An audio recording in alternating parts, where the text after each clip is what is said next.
On a rain-soaked morning in Willow Creek Estates, Eleanor Brooks stood trembling on the curb, her chestnut hair clinging to her pale face, her amber eyes fixed on the wreckage of her life. Her grandmother's Victorian home, with its faded sage-green shutters, was being gutted by sheriff's deputies. Soaked bookshelves sagged against the pavement, their pages dissolving into mush. Hand-stitched quilts, heirlooms from her grandmother Ada, drowned in oily puddles. Picture frames shattered under careless boots.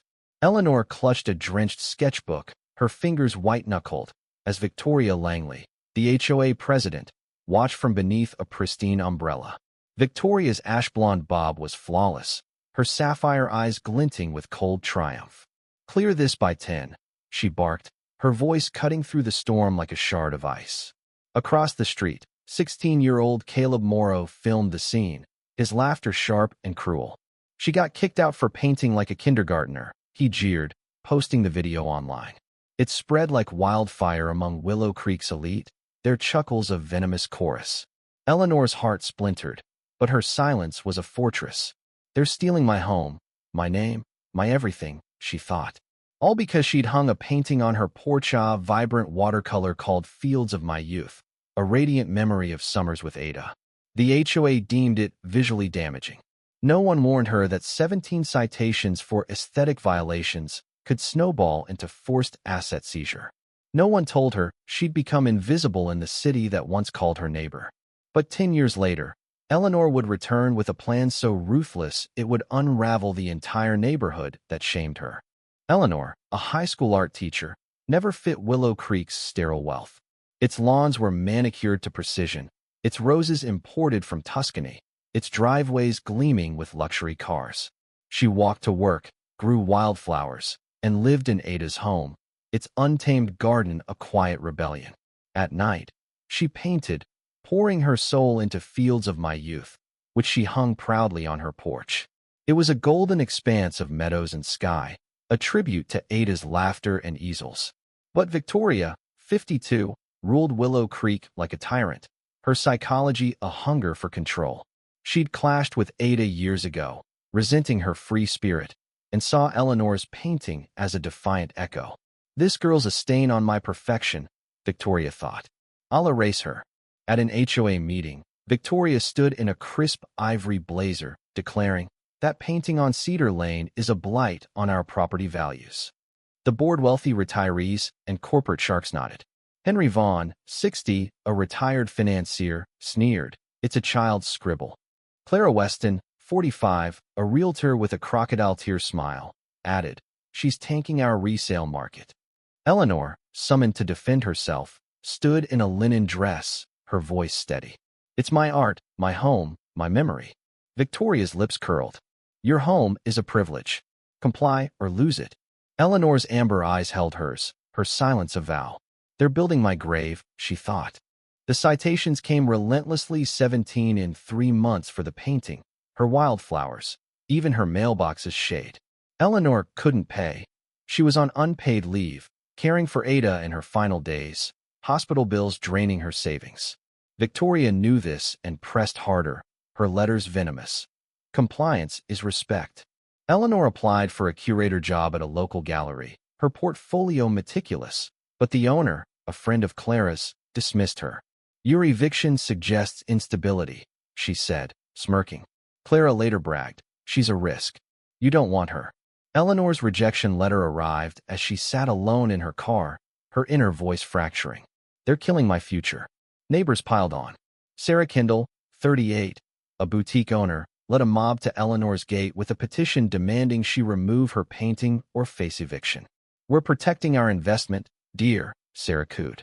Caleb's video of the petition racked up likes, comments jeering, "Art Leach got owned." One night, Eleanor found her painting defaced, red paint slashed across it, trash scrawled in black. She later learned Caleb's friend Lily, 14, did it, their giggles echoing in the dark. Eleanor stood in the rain, tracing the ruined canvas. "They're carving my name into a lie." Homelessness stripped Eleanor bare. Her car became her bed, her breath fogging the windows. By day, she sketched portraits on downtown sidewalks, her fingers blackened, her pride bruised but unbroken. At night, She washed dishes in a gritty diner, the fluorescent lights harsh on her tired face. She hid her paintings in her trunk, fearing theft, Ada's chipped teacup her only comfort. She never lashed out but remembered every smirk Victoria's, Caleb's, Sarah's, Lily's. A neighbor, Martha, 62, offered tea and kind words. "You're strong, dear. Keep fighting." But Martha was in debt to Victoria, spying for her. When Eleanor planned a legal appeal, Martha tipped Victoria off, who laughed, "We'll bury her in court." Eleanor's legal notes vanished from her mailbox. Even my trust is their weapon, she thought. A landlord rejected her rental application, sneering at her eviction record. A gallery turned down her work. "We don't take street art." Each blow fueled her. "Every rejection is fire," she vowed. In 2016, a stormy night changed everything. A luxury car skidded outside the diner, flipping into a ditch. Eleanor dropped her rag and ran, crawling through glass to pull the driver free, her hands bleeding. He was Julian Harper, 34, a real estate prodigy betrayed by partners who tampered with his brakes. Eleanor nursed him in a rundown motel, feeding him soup. "Why help a stranger?" Julian asked. "Because I know what it's like to be left for dead," she replied. Julian never forgot her. He offered her a job at his new firm, and in a cramped Brooklyn office, Eleanor devoured urban planning books. She challenged Julian's profit-driven designs. "What if we built communities for connection, not control? No HOAs. No evictions for being different." Julian was stunned. "You're not an assistant. You're a partner." Eleanor proposed inclusive housing districts, every lesson from Willow Creek shaping her vision. By 2019, their firm, Harper Brooks Ventures, was a force, its development celebrated nationwide. Eleanor, now 33, was its architect, her elegance understated, her amber eyes fierce. "I was their outcast. Now I'm their reckoning." In 2023, Eleanor spoke at a national housing summit, her tailored gray suit accentuating her quiet power. Her keynote unveiled inclusive communities, critiquing HOAs like Willow Creek's. The audience planners, investors, activists erupted in applause. Industry journals called her a visionary, her mystique growing. She lived modestly, teaching art to underserved kids, but never forgot Willow Creek. She'd drive past Cedar Lane, seeing Victoria's mansion, Henry's yacht, Clara's real estate signs, Caleb's smug grin, Sarah's boutique, Lily's college stickers. Each sighting was fuel. In 2020, she launched her Revengia 2-year plan of surgical precision. Through offshore firms, she bought Willow Creek homes, her purchases invisible. She acquired mortgage debt with Julian's backing, leaving 5 homes, including Victoria's, untouched to keep them smug. In 2024, her proxy bid on a community bond Victoria championed for aesthetic upgrades. Eleanor won, tying Willow Creek's finances to her control. Victoria fumed, unaware she'd lost to Eleanor. In her Manhattan office, Eleanor's inner voice was ice. "You built your empire on my pain. Now it's mine." Eleanor's investigators uncovered Victoria's tax evasion, Henry's embezzlement, Clara's kickbacks, Caleb's insider trading, Sarah's false HOA reports, Lily's vandalism. She sent anonymous gifts. Victoria got a photo of Eleanor's evicted belongings, Henry a foreclosed yacht model, Clara a fake eviction notice, Caleb a cracked phone screen, Sarah a wilted rose, Lily a defaced sketch. They dismissed them as pranks, their arrogance blinding them. By November 2025, Eleanor was ready. Invitations announced Willow Creek 2.0, a community reborn. The HOA clubhouse glowed with chandeliers, Willow Creek's elite in designer suits. Victoria greeted guests, her smile strained. The projector flickered, showing Eleanor's eviction, her torn painting, Victoria's voice sneering, "Art leech." Caleb's video played, Lily's vandalism exposed. Gasps rippled. The doors swung open. Eleanor stepped in, her black dress stark, her chestnut hair in a sleek chignon, her amber eyes searing. She carried Fields of My Youth, restored in gold leaf, and took the microphone. "I'm Eleanor Brooks, the woman you evicted over a watercolor. I own Willow Creek's HOA and 92% of its properties. I'm here to take out the trash." The room froze. Eleanor raised a folder, her gaze lethal.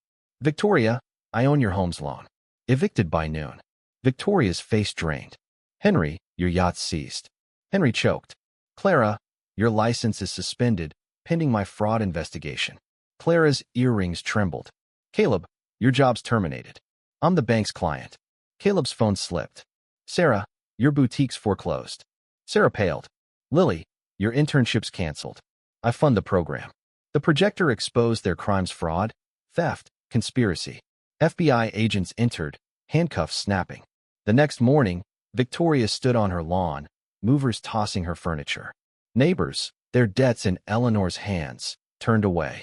Henry's yacht was gone. Clara's listings vanished. Sarah's boutique shuttered. Caleb faced prison. Lily's dreams crumbled. Eleanor transformed Willow Creek into a vibrant community for artists, people with disabilities, and the marginalized. She rehung Fields of My Youth at the gate, a plaque beneath. This painting cost me my home. Now it stands for a place where no one is evicted for being themselves. In 2027, Eleanor spoke at a UN conference, her white suit a symbol of rebirth, announcing a $500 million fund for inclusive housing. Global media hailed her as the artist who redefined home. She walked through Willow Creek, wildflowers blooming, children painting murals, Ada's voice echoing. Your art is your strength. They took my home, Eleanor thought, but I built a world where no one loses theirs. Her silence was a throne, her revenge a wildfire. What would you have done in her place?